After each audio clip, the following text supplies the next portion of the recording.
Nagapanigarilyo ba ka? Naghuna-una ba ka sa pagpanigarilyo?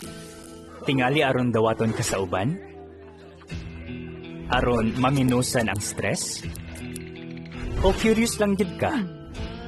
Bisag unsa pay rason, angay kang mahibalo kung unsa epekto ni ana kanimo. Sa Roma 12:1, ang Biblia nag-ingon nga gamiton ang gahom sa pagpangatarungan. Imbes sundon ang kadaghanan, magmaalamon sa paghimong desisyon. Ang mga kumpanya migastog bilyon-bilyon aron kumbinsihan ng mga tao sa pagpanigarilyo.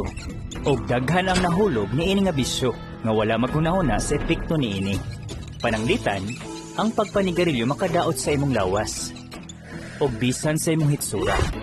Ang Biblia nag-ingon na hinluan nato ang atong kaugalingon sa tanang kahugawan sa unod ug espiritu.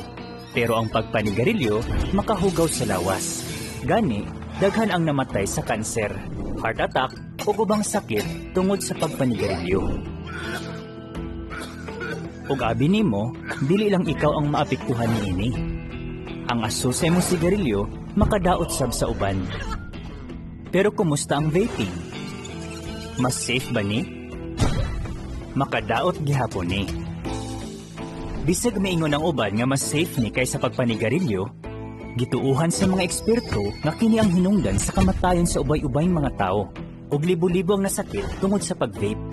O sama sa pagpanigarilyo, maka-addict pud ni. So kinsa man gyud makabenepisyo kung mag-vape ka. Unsa imong himuon kung hagaron kang manigarilyo?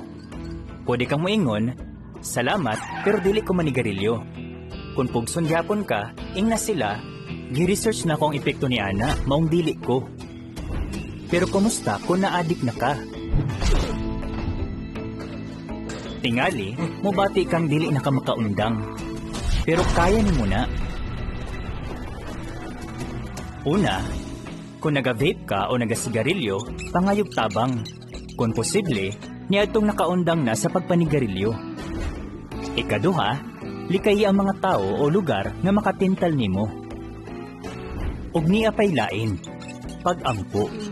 Kung sincero kang mag-ampo sa dili pa ka matintal, maundang nimo ang pagpanigarilyo sa tabang sa Dios. Ang Salmo 18:29 nag-ingon, pinaagi sa gahom sa Dios, ako makakatkat og paril. Oo, bisag na adik na ka sa pagpanigarilyo, maundang nimo na nga bisyo. Sukli ang tentasyon sa bisan unsang klase sa pagpanigarilyo. Mas muhimsog ka, malipayon, ug makaginhawag maayo, kay nahibalo ka nga dili madaot ang imong kinabuhi.